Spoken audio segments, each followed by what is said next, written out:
کہ ہمیں شریعت کو فالو کرنا ہے، چاہے اس میں ہماری آسانی ہو یا ہماری مشکل.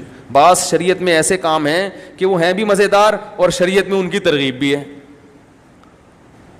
تو بعض لوگ کہتے ہیں یہ تو چونکہ عیاشی ہے. تو اب دیکھو افطار میں جلدی کا حکم ہے نا، حالانکہ مجاہدہ کس میں ہے کہ دیر سے افطار کریں.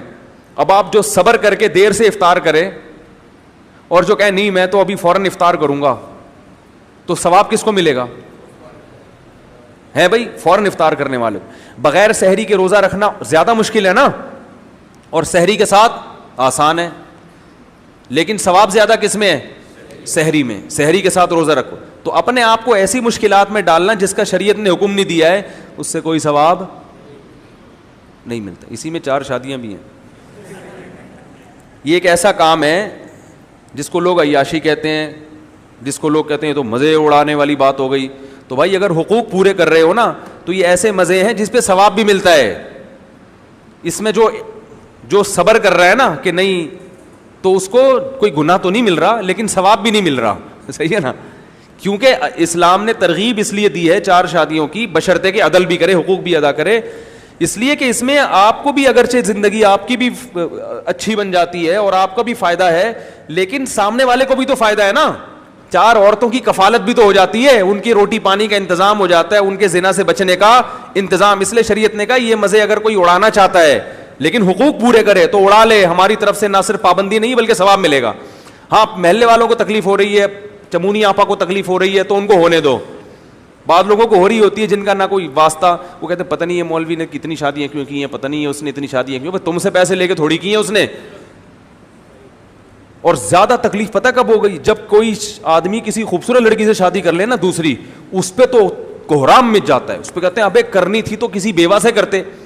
میں مانتا ہوں بیوہ سے کرنا افضل ہے، لیکن اگر خوبصورت کنواری جوان سے کر لی تو وہ لڑکی جب راضی ہے تو تمہیں کیا تکلیف ہو رہی ہے بھائی؟ جائز کام کیا نا، کوئی ناجائز تھوڑی کیا. ہاں پہلی بیوی کے حقوق پورے نہ کرے، اس کو لٹکا کے چھوڑ دے، پھر غلط ہے. تو جب تک کوئی حقوق پورے کر رہا ہے تو وہ جتنی بھی کرے، اللہ اس کے رسول خوشی ہوں گے، پبلک کیا ہوگی؟ پریشان. تو ہونے دو ان کو پریشان. لیکن بات ہے برابری کی، حقوق کی، یہ لازمی ہے اس میں. خیر آ گئی بات درمیان میں، کیا کریں. اصل میں میرے علاوہ کوئی اس موضوع پر بات ہی نہیں کرتا، تو سب کی باتیں مجھے ہی کرنی پڑتی ہیں. پھر جب 25-30 ایسے علماء پیدا ہو گئے جو ممبر پہ اس مسئلے کو خوب بیان کریں تو پھر میں چھوڑ دوں گا. لوگ مجھے کہتے ہیں ہر بیان میں گھما پھرا کے یہاں لے آتے ہو. میں کہتا ہوں دوسرے حضرات کسی بھی بیان میں گھما پھرا کے بھی نہیں لاتے یہاں پہ بات. کیا خیال ہے؟ جب وہ اتنا ڈھیٹ پنا دکھا رہے ہیں تو ہم بھی تھوڑا سا ڈھیٹ پن، ہمارا بھی تو حق بنتا ہے نا. بھائی آپ کوئی اس ٹاپک پر بولتا ہی نہیں ہے، سب ٹاپک پر بات ہوتی ہے، اس پر ہوتی ہی نہیں ہے. تو اس لیے ہم ہر تھوڑے دن بعد چینل گھما کے یہاں لاتے ہیں تاکہ دوسروں کی طرف سے بھی فرض کفایہ ہم ادا کریں. تو اس لیے مجبوری ہے، ٹھیک ہے. اور آپ اتنے ڈھیٹ کے ہلنے کا نام پھر بھی. مجھے آپ لوگ کو دیکھ کے ایک واقعہ یاد آتا ہے. ایک آدمی گنڈیریاں کھا رہا تھا اور کھا کے پیچھے پھینک رہا تھا، تو دوسرا اٹھا کے چبا رہا تھا.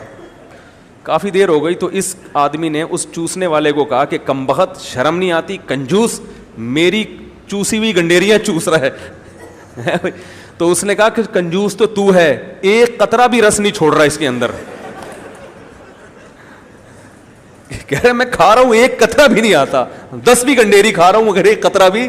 اصل کنجوس تو ہے. تو میں یہ کہتا ہوں میں اگر اتنا ڈھیٹ ہوں کہ اس ٹاپک کو نہیں چھوڑتا تو آپ بھی تو ڈھیٹ ہیں کہ ٹس سے مس ہونے کے لیے تیار. 10 سال سے یہ ممبر پہ سن رہے ہیں مگر ٹس سے مس ہونے کے لیے تیار نہیں. تو میں ڈھیٹ نہیں ہوں، ڈھیٹ کون ہے؟ آپ ہیں، معذرت کے ساتھ. خیر ہم اپنے اصل ٹاپک کی طرف دوبارہ آتے ہیں جلدی.